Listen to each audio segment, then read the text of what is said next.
আমাদের জবা ফুল গাছটা কেমন যেন কুঁকড়ে গেছে। পাতাগুলো কেমন কি হচ্ছে বুঝতে পারছি না। পাতাগুলো না কেমন যেন একটা কোঁকড়া কোঁকড়া ভাব চলে এসছে। এত সুন্দর গাছটা দিয়েছিল।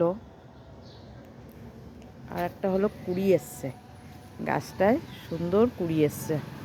কবে ফুল ফুটবে কে জানে, মানে এইটুকু হয়েছে, কবে বড় হবে কবে ফুটবে সেটাই ভাবছি। কি হয়েছে? দেখ গাছের এই যে পাতাগুলো সব কুঁকড়ে কুঁকড়ে যাচ্ছে না, এটাই ভাল লাগছে না। গাছটা নিয়ে আমার খুব চিন্তা হচ্ছে। ও এরকম হবে একটু আধটু। এই দেখ এই ডালে একটা কুড়ি এসছে আর এই ডালে 3-4টে কুড়ি এসছে। হ্যাঁ, কবে ফুল ফুটবে সেই আশায় অনেক আছি। টাইম নেয় ফুল ফুটতে। তাও যে গরু খেয়ে নিয়েছিল আমাদের গাছটা রাত দেখে, তাও যে অনেক পাতা বের করতে একটা পেরেছে। ডাল খেয়ে নিয়েছিল। আরেকটা গাছ দেখা, ইয়ে অফ কর, আরেকটা গাছ